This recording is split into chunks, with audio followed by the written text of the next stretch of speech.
এই মেয়েটা কতটা আবাল হইলে যেমনি সাজায় অমনি পাবলিক প্লেসে চলে আসে।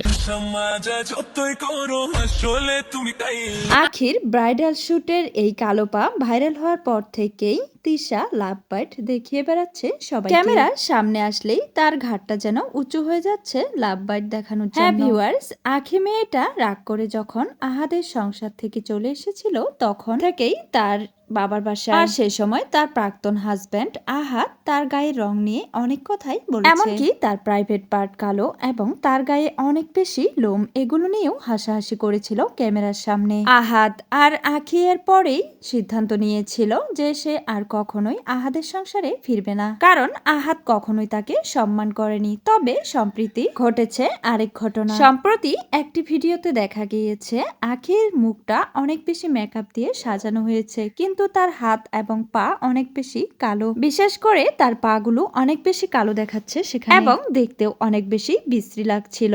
আর এটা নিয়েই সামাজিক যোগাযোগ মাধ্যমে অনেক বেশি ট্রোল হচ্ছিল সে। আর এই নিয়ে পাবলিকরা অনেক বেশি কমেন্ট করেছিল যে সামান্য 2-1,000 টাকার জন্য এসব ভিডিও না করাই ভালো। এতে করে কিন্তু ট্রোল আপনি হবেন। আখির ভিডিও ভাইরাল হওয়ার একদিন পরই আহাদ তিশার একটি পায়ের ভিডিও আপলোড করে, আর সেখানে কমেন্ট করে, তোমার পা দেখলেই আমার চাটতে মন চায়। শুধু তাই নয়, তার কিছুক্ষণ পরেই তিশা একটি ব্রাইডাল লুকের কন্টেন্ট করতে করতেই দেখিয়ে দেয় তার গলায় লাভ বাইট, যেটা আহাদ তাকে দিয়েছে। সে ফর্সা, তাই তার লাভ বাইট দেখা যায়, আর আখি কালো, তাই তার লাভ বাইট কখনোই দেখা যেত না, এমনটাই দাবি করেছিল তিশা। তো ভিউয়ার্স, আখিকে নিচু করার জন্য তারা যা যা করছে, এই বিষয়টি আপনাদের কাছে কেমন লেগেছে অবশ্যই আপনাদের মতামত কমেন্টে জানাবেন।